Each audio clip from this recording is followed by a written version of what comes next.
রাত ৯টায় বাংলাদেশ। সৌজন্যে ই-ভ্যালি।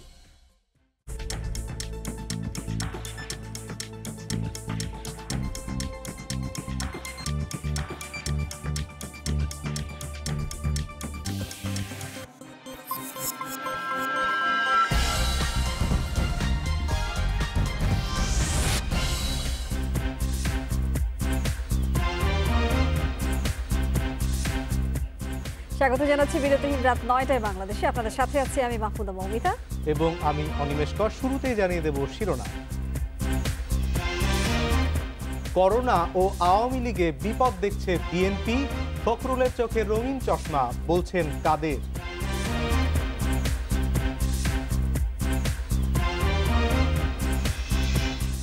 হেফাজত নেতাদের বিদেশ যাত্রায় নিষেধাজ্ঞা চাওয়ায় চিন্তা দুদকের, ইমিগ্রেশনে পৌঁছেছে চিঠি।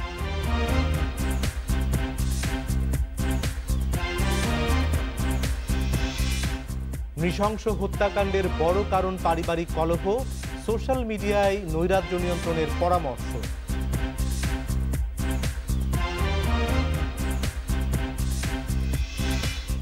করোনায় নতুন করে আরো ৩৬ জনের মৃত্যু, ১.৫ মাস পর দিনে শনাক্ত ২,৫০০-এর বেশি।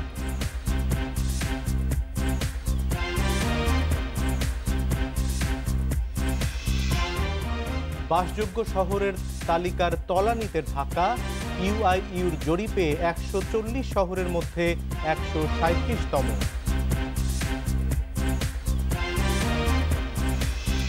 শুনছিলেন শিরোনাম, এবার জানিয়ে দেব পুরো খবর। জাতীয় নির্বাচনে আওয়ামী লীগকে আর জয়ী হতে দেয়া যাবে না বলে মন্তব্য করেছেন বিএনপি মহাসচিব মির্জা ফখরুল। জবাবে আওয়ামী লীগ সাধারণ সম্পাদক ওবায়দুল কাদের বলেছেন, ক্ষমতায় যেতে রঙিন স্বপ্ন দেখছে বিএনপি, তাদের কোনো ষড়যন্ত্র সফল হবে না বলেও জানান তিনি। রাজধানীতে আলাদা দুটি অনুষ্ঠানে সব কথা বলেন নেতারা। দ্বাদশ জাতীয় সংসদ নির্বাচন হবে ২০২৩ সালে। এখনই সরব হয়ে উঠেছে প্রধান দুই রাজনৈতিক দল। নয়াপল্টনে বিএনপির কেন্দ্রীয় কার্যালয়ে এক অনুষ্ঠানে মির্জা ফখরুল বলেন, সুষ্ঠু ভোট হলে আওয়ামী লীগ জিততে পারবে না জেনেই নানা কৌশল অবলম্বন করছে। আওয়ামী লীগকে ক্ষমতা থেকে সরাতে শক্তিশালী আন্দোলন প্রয়োজন বলে মনে করেন তিনি। একদিকে আওয়ামী লীগ শত্রু, আরেকদিকে করোনা শত্রু, দুই দানব তছনছ করে দিচ্ছে সবকিছু, ফলে আমরা বাধাগ্রস্ত হচ্ছি। কিন্তু এটাকে জয় করতে হবে, যুদ্ধ করতেই হবে। এরা আপনাকে এমনি এমনি ক্ষমতা দিয়ে দেবে না, এবং ওরা জানে যে নির্বাচন করে ওরা কোনোদিন জিততে পারবে না।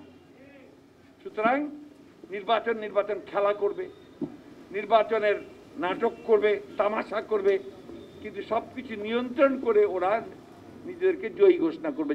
জবাবে আওয়ামী লীগ সাধারণ সম্পাদক বলেন, বিভিন্ন সময় নির্বাচনকে কলঙ্কিত করেছে বিএনপি। এবারও সংবিধান অনুযায়ী যথাসময়ে নির্বাচন হবে। বুধবার নিজ বাসভবন থেকে ব্রিফিংয়ে এসব কথা বলেন ওবায়দুল কাদের। ক্ষমতা যেতে ফখরুল সাহেবরা রঙিন চশমার ফাঁক দিয়ে রঙিন খোয়াব দেখছেন, তাদের নির্লজ্জ মিথ্যাচারে মানুষ হাসে। বিএনপির ভয় পাওয়ার কোনো কারণ নেই। সংবিধান সম্মতভাবে পৃথিবীর অন্যান্য গণতান্ত্রিক দেশের ন্যায় যথাসময়ে নির্বাচন হবে। ক্ষমতার পরিবর্তন চাইলে বিএনপিকে নির্বাচনের জন্য অপেক্ষা করতে হবে। সুষ্ঠু নির্বাচন অনুষ্ঠানের জন্য কমিশনকে সর্বাত্মক সহযোগিতার আশ্বাস দেন ওবায়দুল কাদের। গণতন্ত্রকে দেশে Mahmud Sharif, Independent News, Dhaka. Corona virus সংক্রমণের উচ্চ ঝুঁকিতে থাকা এলাকাগুলোয় ভোট গ্রহণের বিপক্ষে মত দিয়েছে মন্ত্রিপরিষদ বিভাগ এবং খুলনার বিভাগীয় কমিশনার। আলাদা চিঠি দিয়ে নির্বাচন কমিশনকে এই মত দেওয়া হয়েছে। নির্বাচন নিয়ে সিদ্ধান্ত নিতে কাল জরুরি সভায় বসছে নির্বাচন কমিশন। লক্ষ্মীপুর ২, ১১ পৌরসভা এবং প্রথম ধাপের ৩৭১ ইউনিয়ন পরিষদের ভোট গ্রহণের দিন ধার্য রয়েছে ২১ জুন। এছাড়া ঢাকা ১৪, সিলেট ৩ ও কুমিল্লা ৫ আসনে ভোট হবে ১৪ জুলাই। বর্তমানে সীমান্তবর্তী জেলাসহ আরও কিছু এলাকায় করোনা পরিস্থিতির অবনতি হচ্ছে। উচ্চ সংক্রমণ রয়েছে এমন ৬ জেলার ১৬০-এর অধিক ইউনিয়ন পরিষদে নির্বাচন হবে ২১ জুন।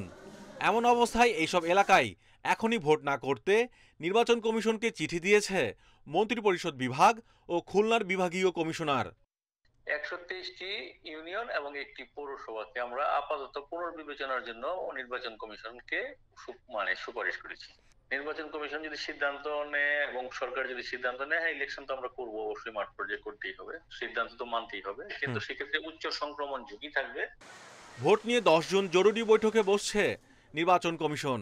ভোট হবে কিনা তা কমিশন বৈঠকে সিদ্ধান্ত নেওয়া হবে। যদি দেখা যায় যে নির্বাচন করতে যে মানে এই সংক্রমণটা বৃদ্ধি হওয়ার সম্ভাবনা তৈরি হচ্ছে, সেক্ষেত্রে অবশ্যই নির্বাচন কমিশন বিষয়টা কগনিজেন্স নেবে। এবং আমার মনে হয় 10 তারিখে যে একটা কমিশন সভা আহ্বান করা হয়েছে, হয়তো বা এই সভায় আমরা বিষয়টা নিয়ে হয়তো আলোচনার একটা প্রেক্ষাপট আমরা পাব। জনস্বাস্থ্যবিদরা বলছেন, সংক্রমণ ঊর্ধ্বমুখী থাকা অবস্থায় ভোট হলে করোনা বেড়ে যেতে পারে। সরকারের তো জীবন ও জীবিকার জন্য তো চিন্তা করে। ইলেকশনটা যদি 1 মাস পিছিয়ে দেয় তাহলে কিছুই হবে না, জীবিকারও কিছু হবে না, বরঞ্চ জীবনের জন্য ভালো হবে। এদিকে যেসব এলাকায় নির্বাচন হবে সেসব এলাকা লকডাউনের আওতামুক্ত রাখার জন্য মন্ত্রিপরিষদকে চিঠি দিয়েও রেখেছে নির্বাচন commission. Mahmudul Hasan, independent News, Dhaka. অনুসন্ধানের স্বার্থে হেফাজত নেতাদের বিদেশ যাত্রায় নিষেধাজ্ঞা দেওয়ার চিন্তা দুর্নীতি দমন কমিশনের। এরই মধ্যে 50 হেফাজত নেতার বিদেশ সফরের তথ্য জানতে ইমিগ্রেশনে চিঠি দিয়েছে সংস্থাটি। বুধবার দুপুরে কমিশনে বৈঠক শেষে সাংবাদিকদের প্রশ্নের জবাবে এসব কথা বলেন দুদক সচিব। নারায়ণগঞ্জে রিসোর্ট কাণ্ডের পর বেরিয়ে আসতে থাকে হেফাজত নেতা মামুনুল হকের বাড়ি, গাড়ি আর বিপুল লেনদেনের তথ্য।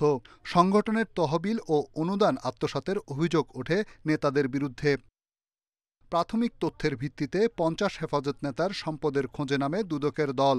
খোঁজ পেতে আর্থিক গোয়েন্দা সংস্থা, ভূমি অফিস, পুলিশ ও ইমিগ্রেশনে চিঠি দিয়েছে সংস্থাটি।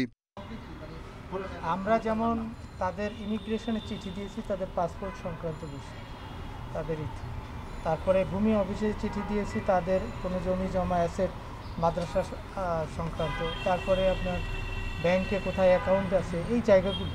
দুদকের অনুসন্ধান শুরু হবার পর বিদেশে পালিয়ে গেছে পিকে হালদার সহ অনেক অভিযুক্ত। তাই হেফাজত নেতাদের বিদেশ যাত্রায় নিষেধাজ্ঞা দিতে পারে দুদক। তাদের কি বিদেশ যাত্রায় নিষেধাজ্ঞা দিবেন স্যার? দেওয়া কি উচিত স্যার? প্রয়োজন হলে তদন্তকারী অফিসার জানাবে আমাদের, আমরা ব্যবস্থা নেব। বিভিন্ন প্রতিষ্ঠানের কাছ থেকে তথ্য পাওয়ার পর হেফাজত নেতাদের জিজ্ঞাসাবাদ শুরু হতে পারে বলেও জানিয়েছে দুদক। রিশাদ হুদা, ইন্ডিপেন্ডেন্ট নিউজ, ঢাকা। সম্প্রতি খণ্ডিত বা মস্তকবিহীন মরদেহ উদ্ধারের ঘটনা বেশ কয়েকটি। এমন নৃশংস হত্যাকাণ্ডের নেপথ্যে ছিল পারিবারিক কলহ। বিশেষজ্ঞরা বলছেন, দিন দিন মানুষের আচরণ হিংস্র থেকে হিংস্র হয়ে ওঠার অন্যতম কারণ সামাজিক যোগাযোগ মাধ্যমের নিয়ন্ত্রণহীন ব্যবহার। এছাড়া করোনা মহামারীতে আর্থিক সংকট, মানসিক এবং স্বাস্থ্যগত সমস্যাও এর অন্যতম কারণ। 23 মে রাজধানীর দুটি স্থান থেকে উদ্ধার করা হয় একজনের মস্তকবিহীন 5 টুকরা মরদেহ। পরে আরেক স্থান থেকে উদ্ধার করা হয় মাথা। আটকের পর সন্দেহভাজন নারী জানায়, স্বামীর দ্বিতীয় বিয়ের কারণে ক্ষুব্ধ হয়ে সে ওই নৃশংস হত্যাকাণ্ড ঘটিয়েছে। এর 4 দিন আগে 19 মে রাজধানীর দক্ষিণখানে মসজিদের সেফটি ট্যাঙ্ক থেকে খণ্ডিত অর্ধগলিত মরদেহ উদ্ধার করে র্যাব। ঘটনা অনুসন্ধানে জানা যায়, স্ত্রীর পরিকল্পনাতেই স্বামীকে হত্যা করে মরদেহ টুকরা টুকরা করে সেফটি ট্যাঙ্কে ফেলে দেওয়া হয়। গত 2 সপ্তাহে দেশের বিভিন্ন স্থানে অন্তত 14টি হত্যাকাণ্ডের 6টি বর্বর ও নৃশংস। এসব হত্যার বিষয়ে সমাজবিজ্ঞানীরা বলছেন, এমন মানসিক বিকৃতির অন্যতম কারণ সামাজিক যোগাযোগ মাধ্যমের নিয়ন্ত্রণহীন ব্যবহার এবং ভারতীয় টিভি সিরিয়াল। হলিউড সংস্কৃতি বা পাশ্চাত্য সংস্কৃতিটা ভারতীয় সংস্কৃতির নামে আমাদের ভেতরে প্রবেশ করছে। আদৌ কি এই সোশ্যাল মিডিয়া, ইউটিউব এগুলো কি আসলেই তথ্য মন্ত্রণালয় আদৌ এগুলো মনিটর করে কিনা আমার নিজের মনে বিরাট প্রশ্ন আসে। মনোরোগ অপরাধ বিশেষজ্ঞরা বলছেন, করোনাকালে নানাবিধ মানসিক সমস্যায় ভুগছে মানুষ। এই অবস্থায় অনেকেই নিজের ওপরও নিয়ন্ত্রণ রাখতে পারছেন না। এছাড়া ধর্মীয় মূল্যবোধ কমে যাওয়ায় বাড়ছে অপরাধ।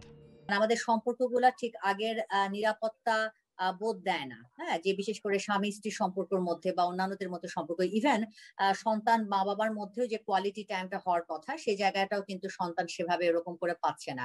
যেহেতু আসলে পরকীয়া কিংবা ডিভোর্সের মতো কারণগুলো আমাদের সমাজে বাড়ছে এবং সমাজ যেহেতু এই এক্সট্রাম্যারিটাল অ্যাফেয়ার কিংবা ডিভোর্সের মতো বিষয়গুলোকে খুব পজিটিভলি অ্যাকসেপ্ট করে না, সেহেতু আমরা দেখি যে এই বিষয়গুলো ঢাকতে গিয়ে অথবা এই বিষয়গুলো আপনার লুকোতে গিয়ে মানুষ আসলে বিভিন্ন ধরনের অপরাধে কিন্তু জড়িত হয়ে যাচ্ছে। বিশেষজ্ঞদের মতে পারিবারিক শিক্ষা, আইনের শাসন ও মানবিক পরিবেশই কেবল কমাতে পারে এ ধরনের নৃশংসতা। Khaled Raihan, Independent News, Dhaka. ২৭ বছর আগের নওগাঁর হাশেম রেজা টগর হত্যা মামলায় যাবজ্জীবন কারাদণ্ড পাওয়া ১৬ আসামিকে খালাস দিয়েছে আপিল বিভাগ।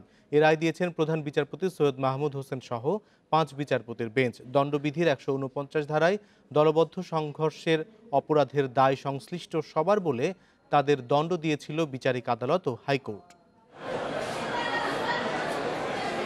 ১৯৯৪ সালে নওগাঁর কেশাইল গ্রামে পুকুরে মাছ চাষ ও পাড়ে গাছ লাগানো নিয়ে সংঘর্ষে জড়ায় দুপক্ষ।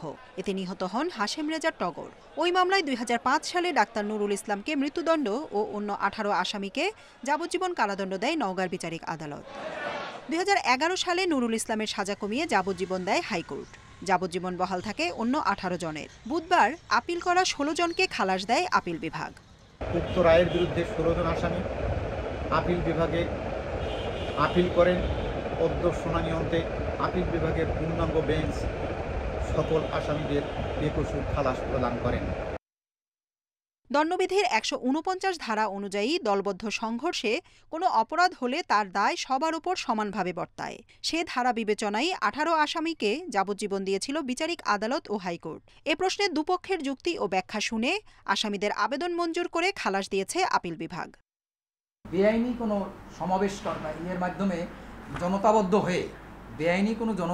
হয়ে যদি কেউ ওখানে যায় এবং সেখানে যদি কোনো অপরাধ সংগঠিত হয়, সেই অপরাধ যদি একজনেও করে তাহলে সবাই বাকি যারা থাকবে তারা সবাই সমানভাবে দায়ী হবেন। তারা মারাত্মক অস্ত্রশস্ত্রে গেছে, সুতরাং তাদের সবার উদ্দেশ্যই ছিল যে এইখানে তারা একটা আক্রমণ করবে এবং সেই ঘটনাটা তো ওখানে ঘটছে। ঘটনাটা ঘটার ক্ষেত্রে যে গুলি করছে এটাই প্রমাণ করে যে তারা ঘটনার উদ্দেশ্যেই গিয়েছিল। সকল আসামিদের এই ঘটনার সম্পর্কে পূর্বের নলেজ থাকতে হবে, কিন্তু এই বিষয়টা সরকার পক্ষ প্রমাণ করতে না পারার কারণে মাননীয় আদালত আসামিদেরকে খালাস প্রদান করে। ডাক্তার নুরুল ইসলাম রাষ্ট্রপতির ক্ষমায় কারামুক্ত হন ২০১৩ সালে। তিনি সহ মারা গেছেন এ মামলার আরও ৫ আসামি। জান্নাতুল ফেরদাউস তানভি, ইন্ডিপেন্ডেন্ট নিউজ, ঢাকা। ৪১ দিন পর ২৪ ঘন্টায় করোনা শনাক্ত ২৫০০-এর বেশি। পরীক্ষা বিবেচনায় হার উঠে এসেছে ১২.৩৩%। করোনায় মৃত্যু হয়েছে আরও ৩৬ জনের। স্বাস্থ্য অধিদপ্তর জানিয়েছে দেশে এক সপ্তাহে করোনা সংক্রমণ বেড়েছে ৩%-এর বেশি। ৫১০ ল্যাবে গত ২৪ ঘন্টায় ২০,৫৪৮ নমুনা পরীক্ষায় করোনা শনাক্ত হয়েছে ২,৫৩৭ জনের। এ নিয়ে দেশে মোট করোনা আক্রান্তের সংখ্যা দাঁড়ালো ৮,১৭,৮১৯ জনে। দেশে করোনায় আরও ৩৬ জনের মৃত্যু হয়েছে, এর মধ্যে পুরুষ ১৭ ও নারী ১৯ জন। সবচেয়ে বেশি প্রাণহানি খুলনায় ১০ ও রাজশাহীতে ৯ জন। সারা দেশে মোট প্রাণহানি হল ১২,৯৪৯ জনের। গত এক সপ্তাহে সারা দেশে সংক্রমণ বেড়েছে ৩%-এরও বেশি। এ নিয়ে শঙ্কিত স্বাস্থ্য অধিদপ্তর। বিগত ৭ দিনের মাঝে করোনা যে পরিস্থিতিটি ছিল, আমরা যদি ২রা জুনের দিকে একটু তাকাই, সেটি কিন্তু ১০-এর নিচে ছিল, ৯.৮%। তার পরদিনও কাছাকাছি ছিল, কিন্তু জুনের ৪ তারিখ থেকে কিন্তু সেটি ১০%, তার পরদিন ১১% এবং গতকাল আমরা ১২%-এরও বেশি কিন্তু দেখেছি। কাজে আমাদের এই জায়গাটিতে এসে সবাইকেই আরেকটু বেশি সচেতনতার এবং যার যার জায়গায় থেকে দায়িত্ববোধের পরিচয় দিতে হবে, যাতে আমরা নিজেদের নিরাপদ রাখতে পারি এবং আমাদের পুরো দেশকে আমরা নিরাপদ রাখতে পারি। সুস্থ হয়েছেন আরও ২,২৬৭ জন। এ নিয়ে মোট সুস্থ ৭,৫৭,৫৬৯ জন। Zahidul Bashar, Independent News, Dhaka. সারা দেশে করোনা সংক্রমণের হার বাড়ার পাশাপাশি বাড়ছে মৃত্যুর সংখ্যাও। সংক্রমণ রোধে দেশের বিভিন্ন এলাকায় লকডাউন দেয়া হলেও সামাজিক দূরত্ব স্বাস্থ্যবিধি মানতে অনীহা রয়েছে প্রায় সবার। এদিকে রাজশাহী মেডিকেলে করোনা ওয়ার্ডে ২৪ ঘন্টায় ৮ জন এবং খুলনা মেডিকেলে ৭ জন মারা গেছেন। পরীক্ষা বিবেচনায় রাজশাহীতে করোনা সংক্রমণের হার গত কদিন ধরেই ৪০-৪৫% মধ্যে রয়েছে। সংকট মোকাবিলায় রাজশাহী মেডিকেলের প্রতিটি করোনা ওয়ার্ডে অতিরিক্ত বেড দেওয়া হলেও সেবা দিতে হিমশিম খাচ্ছেন চিকিৎসকরা। মানুষকে সম্পৃক্ত করতে হবে। সম্পৃক্ত করার জন্য যে পদক্ষেপগুলো হয়তো সবাই নিচ্ছেন, সবাই করছেন, কিন্তু এই বর্তমান পরিস্থিতির জন্য সেটা হয়তো যথেষ্ট হচ্ছে না। খুলনায় গত ২৪ ঘন্টায় মারা গেছে ৭ জন। এদের মধ্যে খুলনার ৩ জন, বাগেরহাটের ২ জন আর যশোর ও ঝিনাইদহে ১ জন করে। প্রতিরোধে কঠোর বিধিনিষেধের মধ্যেও স্বাস্থ্যবিধি মানার প্রবণতা অনেক কম। লকডাউন আমরা দিচ্ছি নামে মাত্র, কিন্তু লকডাউন আছে কোথাও আছে? দেখেন রাস্তাঘাট দোকানপাটে মানুষজনের চলাচল স্বাভাবিকই আছে। লকডাউনের মধ্যেও সাতক্ষীরায় বেড়েই চলছে সংক্রমণ। গত 24 ঘন্টায় 182 জনের মধ্যে 108 জনই করোনা আক্রান্ত হয়েছেন, শতকরা হারে যা 59%। প্রশাসনের নজরদারি যথেষ্ট ভালো আছে, কিন্তু গ্রামের দিকে মানে একটু কম, আর হাট বাজারগুলোয় আর একটু কম আছে। শনাক্তের সংখ্যা বিবেচনায় যশোর ও অভয়নগর পৌরসভার সবকটি ওয়ার্ডকেই কঠোর স্বাস্থ্যবিধির আওতায় আনা হয়েছে। মাস্ক না পরে বাসা থেকে অতিরিক্ত বাইরে ঘোরাঘুরি করতেছে, যার কারণে করোনা পরিস্থিতি আরও তীক্ষ্ণ আকারে ধারণ করতে পারে। বাগেরহাটে গত 24 ঘন্টায় করোনা সংক্রমণের হার 43%। কুষ্টিয়ায় শনাক্তের হার 33.50 হলেও স্বাস্থ্যবিধি উপেক্ষিত। চুয়াডাঙ্গার দামুরহুদা ও জীবননগর এলাকায়ও বাড়ছে সংক্রমণ। নাটোর পৌরসভা ও সিংড়া পৌরসভা এলাকায় সপ্তাহব্যাপী লকডাউন সফল করতে মাঠে রয়েছে পুলিশ প্রশাসন। আমরা এই 7 দিন ব্যাপকভাবে এটা করার ব্যবস্থা করব। আমরা সমস্ত পৌরসভাকে চারদিক দিয়ে ব্লক করে দেওয়া হয়েছে, কোনো গণপরিবহন চলবে না, কোনো দোকানপাট খোলা থাকবে না। চাঁপাইনবাবগঞ্জে নমুনা পরীক্ষার পরিমাণ কমে যাওয়ায় শনাক্তের হার কমেছে বলে জানিয়েছে সিভিল সার্জন অফিস। বিধিনিষেধ অমান্য করে অবাধে চলাচল করছে মানুষ। বাড়ি থেকে না বের হলেও কিন্তু উপায় নাই, আমাকে বের হতেই হবে। নোয়াখালীতে করোনা আক্রান্তের সংখ্যা বাড়লেও সড়ক ও ফুটপাতের দোকানগুলোতে রয়েছে লোকজনের বাড়তি ভিড়।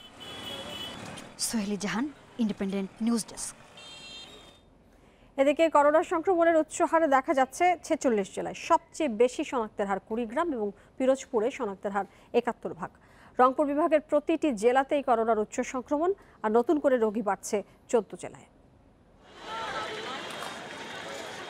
দিন যত যাচ্ছে দেশে করোনা পরিস্থিতির তত অবনতি হচ্ছে। সংক্রমণ বাড়ার সঙ্গে সঙ্গে বাড়ছে মৃত্যুও, দেখা দিচ্ছে নানা সংকট। কুড়িগ্রাম, পিরোজপুর, সাতক্ষীরা সহ 5 জেলায় শনাক্তের হার 50% বেশি, আর 16 জেলায় শনাক্তের হার 30-এর বেশি। 1 মাস আগে সীমান্তের কয়েক জেলায় বেশি সংক্রমণ থাকলেও এখন করোনার উচ্চ সংক্রমণ ছড়িয়েছে 46 জেলায়। সীমান্তবর্তী জেলার পর নতুন করে রোগী বেড়েছে 22 জেলায়। বেশি সংক্রমণ পিরোজপুর, কুড়িগ্রাম, ঝালকাঠি, ঠাকুরগাঁও, নড়াইল, গোপালগঞ্জ ও লালমনিরহাটে।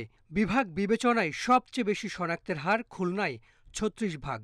যেসব সীমান্তবর্তী জেলাগুলোতে আছে সেখান থেকে কিছু না কিছু মানুষের সংক্রমণ একটু পাশাপাশি চলে আসছে, এটা ভালো খবর না। ভালো খবর না এই জন্য, যদি আপনি আরও সেন্ট্রালে চলে আসেন তাহলে পুরো জায়গাটাই আসলে সংক্রমণ বেড়ে যাবে। এই জন্য যেসব স্বাস্থ্যবিধিগুলোর কথা বলা আছে এবং লকডাউন বলেন, এটা যদি খুব ভালোভাবে কড়াকড়ি পালন হয় তাহলে আপনি সংক্রমণের হারটা কমাতে পারবেন, তা নাহলে কিন্তু এটা বাঁধভাড়া হয়ে যেতে পারে। বুধবার খাগড়াছড়িতে করোনা শনাক্তের হার 100, কিন্তু নমুনা পরীক্ষা হয়েছে মাত্র 3টি। শরীয়তপুর ও বান্দরবানে কোনো নমুনাই পরীক্ষা হয়নি। 18টি জেলায় নমুনা পরীক্ষার সংখ্যা 50-এর কম। পরীক্ষা বাড়াতে দরিদ্রদের জন্য বিনামূল্যে পরীক্ষার উদ্যোগ নিয়েছে স্বাস্থ্য অধিদপ্তর। মানুষের পরীক্ষা বেশি করার জন্য আমরা সবসময় বলি যে পরীক্ষা করান, যেখানে অনেক জনসাধারণ এই ক্ষেত্রে আগ্রহী হয় না। আপনারা জানেন যে আমাদের সরকারি আসলে পরীক্ষার মূল্য মাত্র 100 টাকা, কিন্তু ওইসব এলাকায় যেখানে সংক্রমণ বাড়ছে, বিশেষ করে সীমান্তবর্তী এলাকায় যারা দরিদ্র, তাদের জন্য এই পরীক্ষাটা বিনামূল্যে করার জন্য মন্ত্রণালয় থেকে নির্দেশ দেওয়া হয়েছে। রাজধানীতে বুধবার সংক্রমণের হার কিছুটা বেড়েছে। শনাক্তের হার 5.84%, আর বিভাগ হিসেবে ঢাকায় শনাক্ত সবচেয়ে কম 7%। Hasan Misbah, independent News, Dhaka. করোনার প্রভাবে দেশে দারিদ্র্যের সংখ্যা বেড়েছে, এটি স্বীকার করেন না অর্থমন্ত্রী আহম মুস্তাফা কামাল। তিনি বলেন, পরিসংখ্যান ব্যুরো বা সরকারি সংস্থা ছাড়া কারো তথ্য গ্রহণযোগ্য নয়। বুধবার ক্রয় সংক্রান্ত মন্ত্রিসভা কমিটির বৈঠক শেষে সাংবাদিকদের প্রশ্নের জবাবে তিনি সব কথা বলেন। এ সময় প্রস্তাবিত বাজেটে কোনো দুর্বলতা নেই বলেও দাবি করেন অর্থমন্ত্রী। 1.5 বছরের বেশি সময় ধরে চলতে থাকা করোনা মহামারীতে কাজ হারিয়েছেন লাখো মানুষ। দেশের বিভিন্ন বেসরকারি গবেষণা সংস্থার হিসেবে এ সময় নতুন করে দারিদ্র্যসীমার নিচে চলে গেছে 1.5 থেকে 2 কোটি মানুষ। কিন্তু গত বৃহস্পতিবার বাজেট বক্তৃতা দেওয়ার সময় অর্থমন্ত্রী বলেছেন, মহামারীতে দেশে দারিদ্র্য পরিস্থিতি বিপর্যয়ের পর্যায়ে যায়নি। নতুন দরিদ্রদের জন্য আলাদা কোনো তহবিলও গঠন করা হয়নি বাজেটে। এ বিষয়ে জানতে চাইলে অর্থমন্ত্রী বলেন, সরকারি প্রতিষ্ঠানের তথ্য ছাড়া বেসরকারি সংস্থার হিসেব তিনি আমলে নেবেন না। বাজেটে কোনো উইক দিক নাই, কোনো উইকনেস নাই, স্ট্রেংথ ছাড়া। আমার কাছে সবই স্ট্রেংথ। আপনি যেটা বলছেন আপনারা যেটা বলছেন আমাদের, অথবা আমি কারো নাম বলতে চাই না এবং কোনো পার্টিকুলার কোনো সেগমেন্টকে উল্লেখ করতে চাই না। এখন আমরা যখন বাস্তবায়ন শুরু হবে তখন আপনারা দেখতে পাবেন কারা বেনিফিশিয়ারি। মন্ত্রী বলেন, প্রস্তাবিত বাজেটে কোনো দুর্বলতা নেই। বাজেট বাস্তবায়ন শুরু হলে উপকারভোগী কারা তা বোঝা যাবে। বিশ্বব্যাংকের জিডিপি পূর্বাভাস সঠিক নয় উল্লেখ করে মন্ত্রী বলেন, অর্থবছর শেষে দক্ষিণ এশিয়ার সর্বোচ্চ জিডিপি প্রবৃদ্ধি হবে বাংলাদেশের। যাদের কাছে লিস্ট আছে 2 কোটি, 2.5 কোটি বা 3 কোটি বা 1 কোটি বা ইভেন 10 জন, তারা কোথায় পেয়েছে সেই তথ্য আমার জানা দরকার। আর এই কাজটি আমাদের নিজস্ব ইনহাউস আমাদের প্রতিষ্ঠান আছে, আমাদের পরিসংখ্যান, তারা দেখবে। আমাদের নিজস্ব ইনহাউস একটা গবেষণা প্রতিষ্ঠান BIDS আছে। 2579 কোটি 30 লাখ টাকায় 11 ক্রয় প্রস্তাব অনুমোদন দেয় সরকারি ক্রয় সংক্রান্ত মন্ত্রিসভা কমিটি। এর মধ্যে আছে ন্যাশনাল টেলিকমিউনিকেশন মনিটরিং সেন্টারের জন্য প্রযুক্তি যন্ত্রপাতি ক্রয়ের প্রস্তাব। Umar Nahar Azmi, independent News, Dhaka. বর্তমানে যে ধরনের ভারী বৃষ্টি হচ্ছে তার ধারণ ক্ষমতা রাজধানীতে নেই বলে মন্তব্য করেছেন ঢাকা দক্ষিণ সিটি কর্পোরেশনের মেয়র শেখ ফজলে নূর তাপস। তিনি বলেন, তবে 3 ঘন্টার মধ্যে যেন বৃষ্টির পানি নেমে যায় তা নিশ্চিতের জন্য চেষ্টা চলছে। সকালে সিটি কর্পোরেশনের বর্জ্য স্থানান্তর কেন্দ্র এবং পার্ক উদ্বোধন শেষে এসব কথা বলেছেন মেয়র তাপস। ওয়াসার কাছ থেকে দায়িত্ব নেওয়ার পর রাজধানীর বিভিন্ন খাল ও নর্দমা থেকে 7,35,000 টনের বেশি বর্জ্য সরিয়েছে ঢাকার 2 সিটি কর্পোরেশন।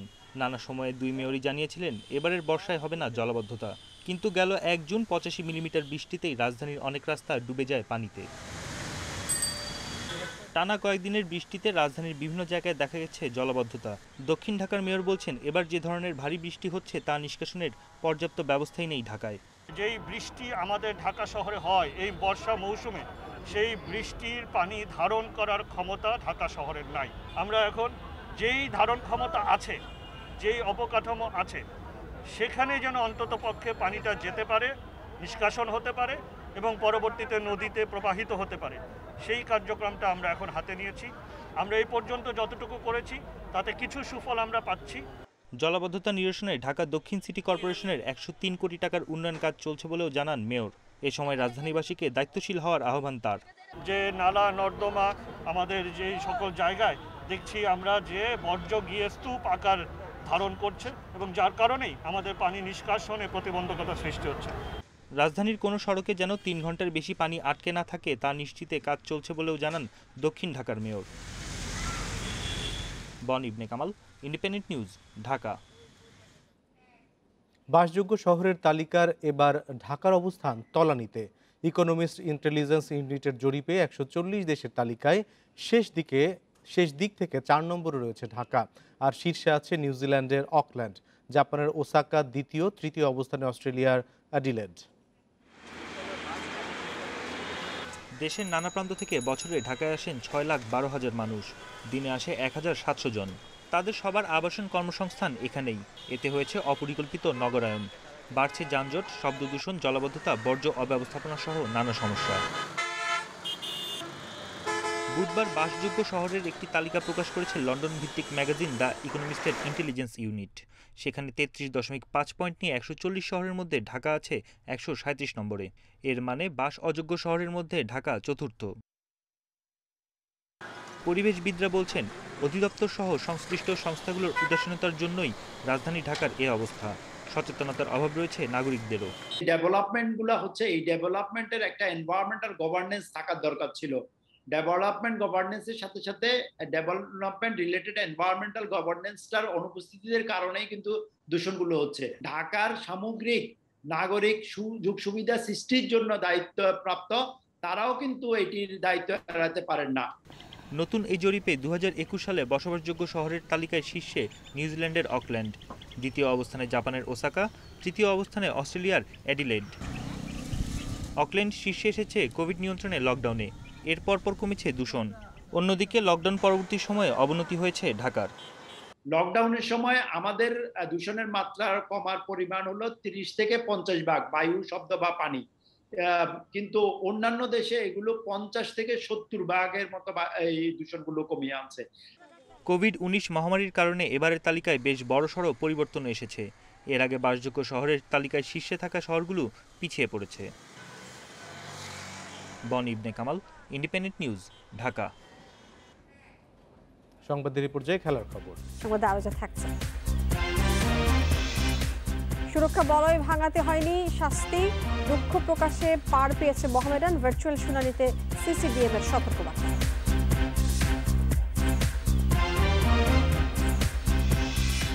দুই হলুদ কার্ডে ওমান ম্যাচে থাকছেন না জামাল, রহমত বিপ্লু, ইনজুরিতে ছিটকে গেছেন জনি, বিপদে টিম ম্যানেজমেন্ট।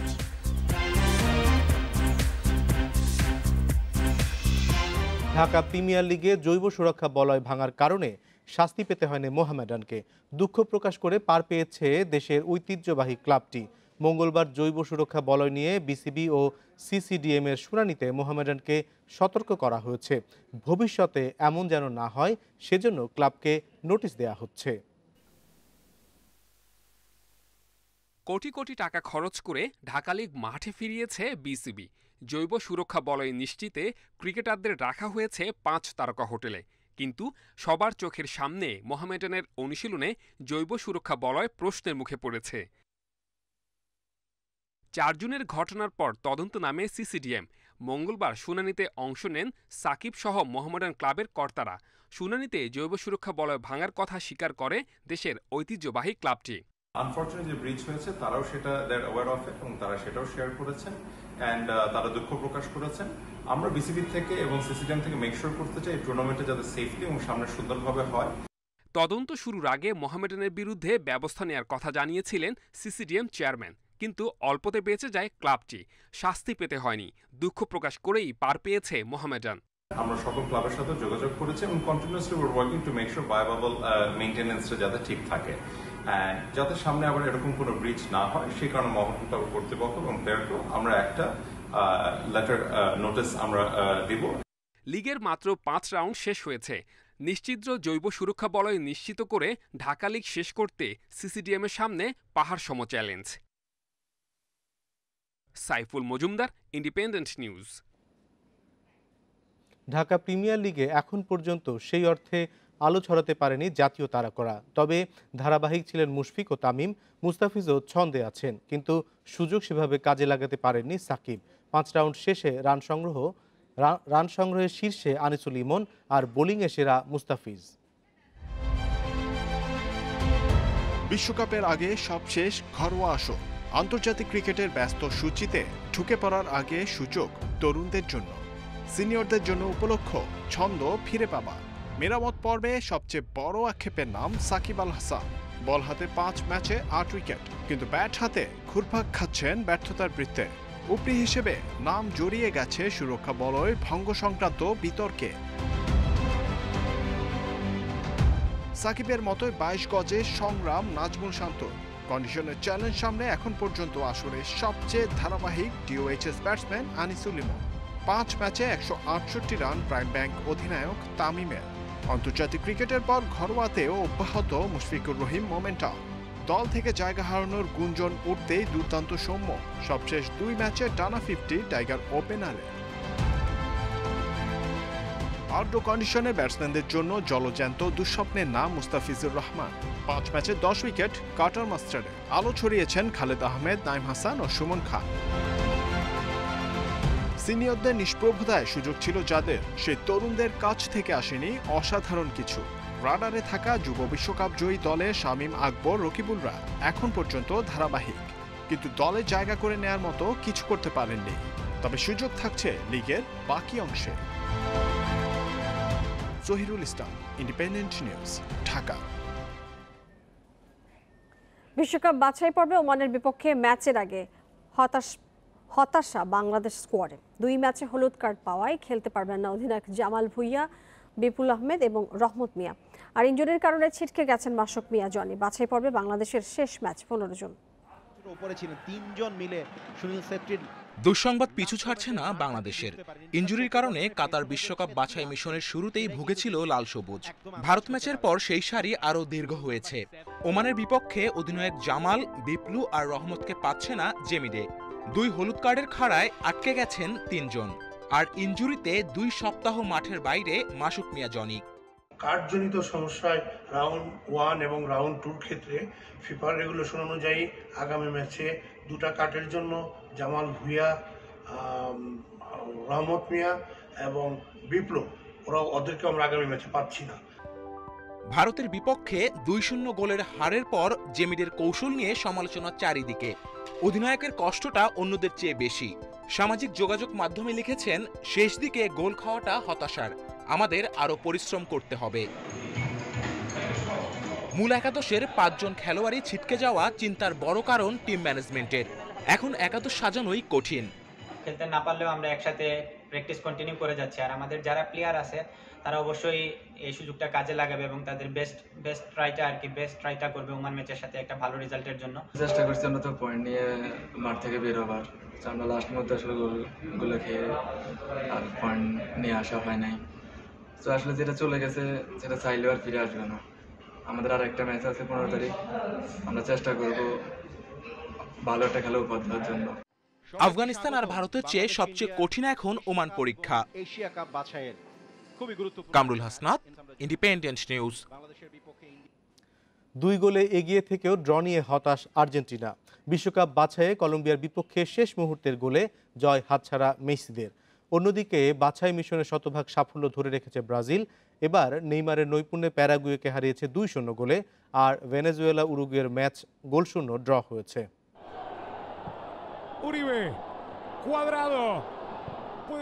চিলির পর কলম্বিয়া, প্রতিপক্ষ পাল্টেছে কিন্তু ভাগ্যরেখা আগের মতোই অপরিবর্তিত। পরপর 2 ম্যাচে অনেকটা একই ঢঙে ড্র করল আর্জেন্টিনা। কলম্বিয়ান ফরওয়ার্ড মিগুয়েল বোরহার শেষ মুহূর্তের গোলে পয়েন্ট খোয়ানোর হতাশা আলবি সেলেস্তেদের। যদিও শুরুর চিত্রনাট্যে ছিল আর্জেন্টিনার দাপট, ক্রিস্টিয়ান রোমেরো ও লিয়ান্দ্রো পারেদেসের সফল লক্ষ্য ভেদে জয় স্বপ্ন উজ্জ্বল হয় আলবি সেলেস্তে।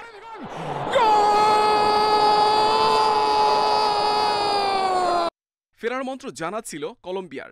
3 বদলি ফুটবলারে কৌশলে বদল কুইরোসের। সাফল্য পেতেও দেরি হয়নি স্বাগতিকদের। কলম্বিয়াকে পেনাল্টি উপহার দেয় আর্জেন্টিনা, যেখানে ব্যবধান কমান লুইস মুরিয়েল। পুরো ম্যাচে বোতলবন্দি মেসি সেট পিসে ব্যবধান বাড়ানোর চেষ্টায় এলেমটেনের শটে বাধা হয়ে দাঁড়ায় ক্রসবার। নাটকীয়তায় ভরা ম্যাচের শেষ দিকে আর্জেন্টিনার হতাশার গল্প। লড়াকু মানসিকতায় মেসিদের জয় বঞ্চিত করেন মিগুয়েল বোরহা। মেসি না পারলেও দলকে জিতিয়েছেন নেইমার। প্যারাগুয়ের বিপক্ষে শুরুতেই উল্লাসের উপলক্ষ গড়ে দেন ব্রাজিলিয়ান সুপারস্টার। সময়ের পরিক্রমায় ম্যাচের উত্তাপ বাড়লেও বদলায়নি স্কোর লাইন। ব্রাজিলের অতি আক্রমণাত্মক কৌশলে শেষ মুহূর্তে বাড়ে ব্যবধান। নেইমারের ক্রসকে জালের লক্ষ্য দেন লুকাস পাকুয়েতা। জয় পায়নি সুয়ারেস কাভানির উরুগুয়ে। ভেনেজুয়েলার বিপক্ষে 7 শটের 3টি অন টার্গেটে রাখলেও জালের দেখা পায়নি La Celeste. Mohammad Nazim, Independent News. Asian zonal champion হয়ে বিশ্বকাপে অংশগ্রহণ নিশ্চিত করেছেন গ্র্যান্ড মাস্টার জিয়াউর রহমান। শেষ রাউন্ডে ড্র করেও 8 পয়েন্ট নিয়ে টুর্নামেন্ট সেরা হন তিনি।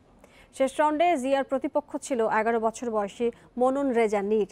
সতর্ক থেকে ড্রতে সন্তুষ্ট থাকেন জিয়া। চ্যাম্পিয়ন হওয়ার সুযোগ ছিল দ্বিতীয় স্থানে থাকা গ্র্যান্ড মাস্টার এনামুল হোসেন রাজীবের। শেষ রাউন্ডে শ্রীলঙ্কান প্রতিপক্ষের সাথে জয় দরকার ছিল, তবে এই ম্যাচটিও ড্র হয়েছে। জুলাইয়ে রাশিয়ায় অনুষ্ঠিত হবে দাবা বিশ্বকাপ। দীর্ঘদিন পর বিশ্ব আসরে অংশ নেবেন 2 বাংলাদেশি। জিয়ার পাশাপাশি আগেই অংশগ্রহণ নিশ্চিত করেছেন এশিয়ার প্রথম গ্র্যান্ড মাস্টার নিয়াজ মোর্শেদ।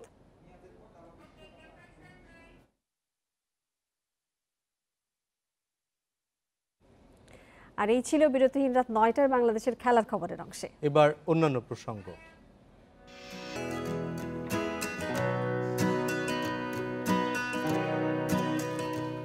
কখনো জঙ্গলে কখনো শহরের রাস্তা দিয়ে হেঁটে যাচ্ছে হাতির পাল। বুধবার ঢুকেছে চীনের ইউনান প্রদেশের কুনমিংয়ে। এরই মধ্যে 500 কিলোমিটার পথ পাড়ি দিয়েছে 3 শিশুসহ 15টি বন্য হাতির পাল। এদের গতিবিধি দেখতে নজর রাখছে 14টি ড্রোন। 2020 সালের মার্চে আবাস ছেড়ে বেরোয় এরা, তবে কি কারণে তা এখনো অজানা। এ নিয়ে প্রতিবেদন সংবাদের পরের অংশে।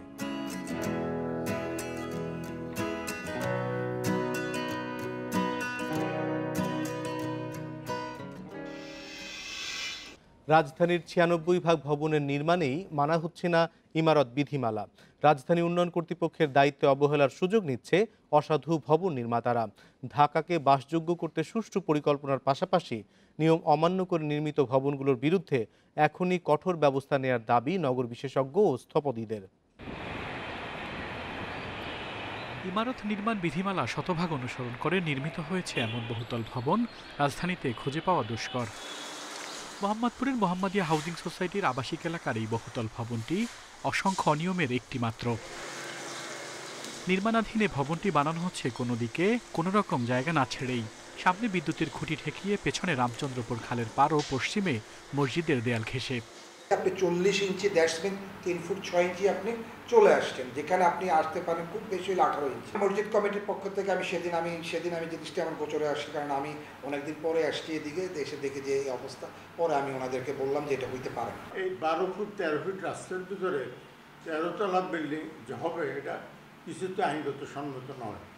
সেই হিসেবে আমরা রাজুর কাছে একটা কমপ্লেন দিয়েছিলাম, সমস্ত ফ্ল্যাটের মালিকগণ যৌতুক পাবে, কিন্তু আমরা কোনো কাজ করতে পারি না। তবে ভবন মালিকের দাবি বিধি মেনেই বাড়ি বানাচ্ছেন তারা। রাজুকের যেটা বিধিমালা তো মেনেই কাজ করছি আমরা, তো আমাদের ইঞ্জিনিয়ার আছে, আমরা কনসালটেন্ট আছে, তাদের সাথে তারা যেভাবে গাইডলাইন দিচ্ছেন, যেভাবে আমাদের সেটব্যাক রুলস, এটা মেনেই তো আমরা কাজ করতেছি। একইভাবে নবোদয় বাজারের সাথে রামচন্দ্রপুর খাল ঘেঁষে স্থানীয় প্রভাবশালীদের এই ভবনটিও নির্মাণ হচ্ছে নিয়মনীতির তোয়াক্কা না করেই। এর অদূরেই প্রায় খালের ওপরে নির্মাণ হচ্ছে মোহাম্মদী ডেভেলপারের এই বহুতল ভবনটি। আশেপাশের কেউ অনুমতি না পেলেও খাল ঘেঁষে রাতারাতি নির্মিত এই ভবনটির মালিক স্থানীয় সাবেক ওয়ার্ড কমিশনার। ঢাকা সিটি কর্পোরেশনের ঘোষণা অনুযায়ী সিএস নকশা অনুযায়ী রামচন্দ্রপুর খাল উদ্ধার হলে এ ভবনগুলোর কোনো অস্তিত্বই থাকার কথা নয়। ইমারত নির্মাণ বিধিমালার পাশাপাশি ডিটিডিএ প্ল্যান সহ সরকারের একটা চিরুনি অভিযান করা দরকার, এবং সেখানে যারা ভবন নির্মাণ করেছে কিন্তু তার 3 ধরনের ভালনারেবিলিটি। এক, নিয়ম অনুযায়ী করে নাই, সেটা নিয়মের মধ্যে করার জন্য যে পরিশীলিতকরণ, সেই জন্য সরকার তাদেরকে সময় বেঁধে পরিশীলিত করার ব্যবস্থা করা। রাজুক বলছে সড়কের 2 পাশ ধরে অবৈধ ভবন চিহ্নিত করে দ্রুতই অভিযানে নামবেন তারা। প্রাথমিক কাজ কিন্তু আমার চিহ্নিত করে আমি লাল দাগ দিয়ে আসবো। লাল দাগ দিয়ে এসে আমি সেখানে সবার সামনে গণবিজ্ঞপ্তি দিয়ে আসবো, আপনার 7 দিনের মধ্যে অপসারণ করেন। বাড়ির অবৈধ অংশ অপসারণের খরচ ভবন মালিকের কাছ থেকেই আদায় করবে রাজুক। আল আমিন হোসেন, ইন্ডিপেন্ডেন্ট নিউজ, ঢাকা। কাল 50টি মডেল মসজিদ উদ্বোধন করতে যাচ্ছেন প্রধানমন্ত্রী শেখ হাসিনা। দেশের সব জেলা উপজেলায় এমন মোট 560টি মসজিদ এবং ইসলামিক সাংস্কৃতিক কেন্দ্র নির্মাণ করছে সরকার।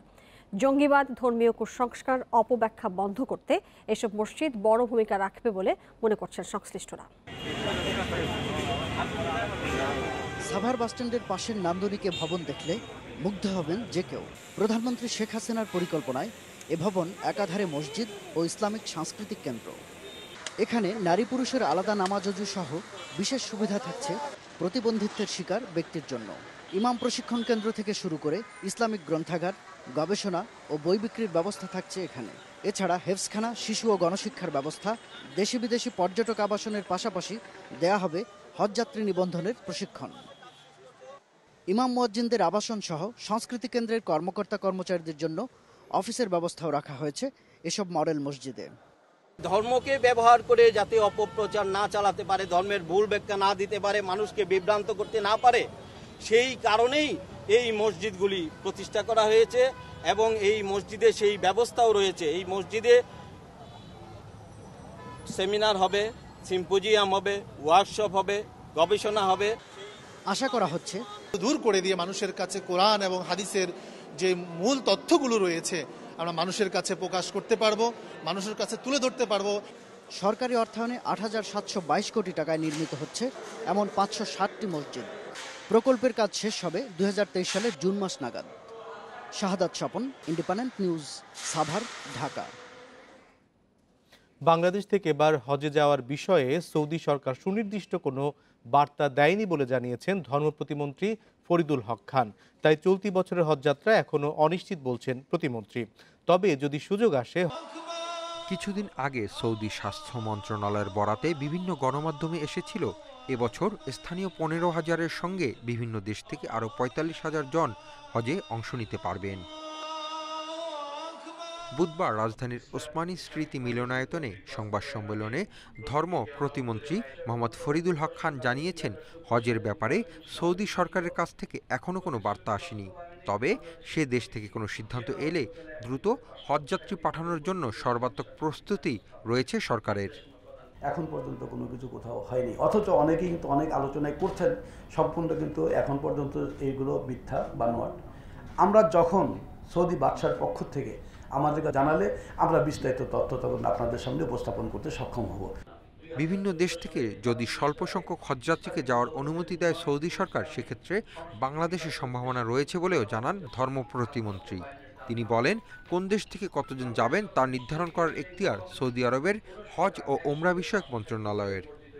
একটা নির্দিষ্ট সীমা রেখা আছে, সময় থাকে, সেই সময় কিন্তু পার হয়ে গেছে এবং এই মাসের মধ্যে যদি কোনো খবর আসে এরকম আমরা আপনাদেরকে জানাবো সাথে সাথে। আবার এটাও হতে পারে স্বল্প সংখ্যক লোক হয়তো যাওয়ার সুযোগ সৃষ্টি হতে পারে। যদি সারা বিশ্বের থেকে মনে করেন 20,000 লোক নিলেন, হয়তো তার অংশ হিসাবে আমরা যে পার্সেন্টেজ যেটা পাবো সেটা হয়তো তারা উল্লেখ করে বলবেন তখন আমরা আপনাদেরকে এটা সুনির্দিষ্ট মতামত দিতে পারবো।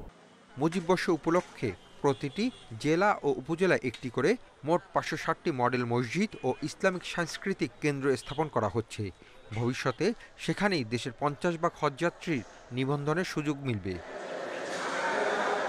Hasib Mahmud Shah, independent News, Dhaka. চলতি সপ্তাহেই দ্বিতীয়বারের মতো 10.5 বছরের মধ্যে রেকর্ড লেনদেন হয়েছে ঢাকার শেয়ার বাজারে।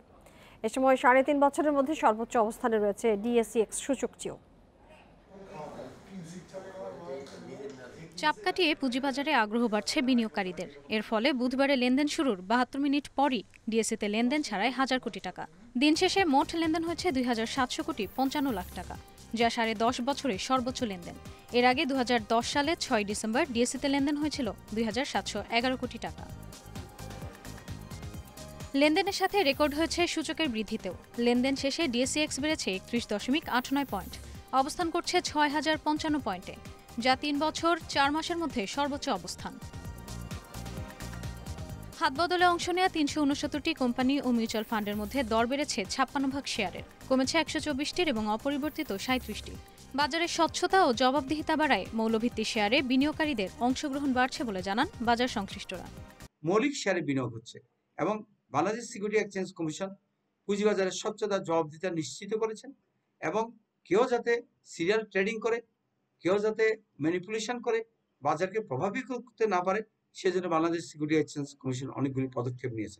মার্কেটে পার্টিসিপেশন অনেক বেড়েছে, মানুষের প্রত্যাশাও বেড়েছে এবং আমাদের বাজেটে যে সত্যিকার অর্থে কিছু পজিটিভ দিক এসেছে, এই পলিসিগুলো যখন ইমপ্লিমেন্ট হবে এবং বাজেটের যে পজিটিভ দিকগুলো যখন ইমপ্লিমেন্টেশনে যাবে, তখন পুঁজিবাজার সত্যি আরও এগিয়ে যাবে। লেনদেনের শীর্ষে থাকা প্রতিষ্ঠানের তালিকায় প্রথম অবস্থান ধরে রেখেছে বেক্সিমকো লিমিটেড এবং শতাংশের দিক থেকে দর বৃদ্ধির তালিকায় প্রথম অবস্থানে রয়েছে VFS থ্রেড ডাইং। অপর বাজার চট্টগ্রাম স্টক এক্সচেঞ্জে সার্বিক সূচক বেড়েছে 84.36 পয়েন্ট। লেনদেন হয়েছে 76 কোটি 52 লাখ টাকা share. Ishrat Suma, independent News, Dhaka. Corona সংক্রমণে অতি উচ্চ ঝুঁকির দেশের তালিকায় বাংলাদেশ। এই তথ্য উঠে এসেছে যুক্তরাষ্ট্রের Center for Disease Control and Prevention CDCর ওয়েবসাইটে। এ তালিকায় আছে ভারত, নেপাল, পাকিস্তান, শ্রীলঙ্কা, মালদ্বীপ, মিয়ানমার সহ 61টি দেশ। করোনা মহামারীতে যুক্তরাষ্ট্রের নাগরিকদের এসব দেশে ভ্রমণ না করার পরামর্শ দিয়েছে সংস্থাটি। তবে টিকা গ্রহীতারা প্রয়োজনে ভ্রমণে যেতে পারবেন বলেও জানানো হয়েছে। CDC দেশগুলোকে অতি উচ্চ, উচ্চ, নিম্ন ঝুঁকিপূর্ণ এই 4 ভাগে ভাগ করে।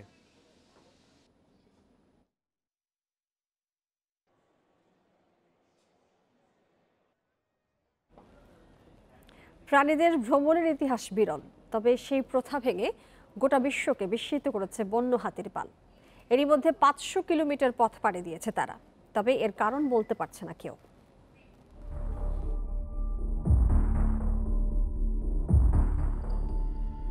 কখনো জঙ্গলে, কখনো শহরের রাস্তা দিয়ে হেঁটে যাচ্ছে এশীয় হাতির পাল।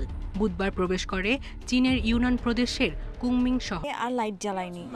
2020 সালের মার্চে নিজেদের আবাস ছেড়ে যাত্রা শুরু করে হাতিগুলো। তবে কী কারণে মাইলের পর মাইল পাড়ি দিচ্ছে তা এখনও অজানা। সায়রা খান, ইন্ডিপেন্ডেন্ট নিউজ। আর এই ছিল বিরতিহীন রাত 9টায় বাংলাদেশে। ইন্ডিপেন্ডেন্ট টেলিভিশনের সব খবর আরও বিস্তারিত জানতে চোখ রাখুন ফেসবুক, ইউটিউব এবং টুইটারে। সাথে থাকার জন্য ধন্যবাদ।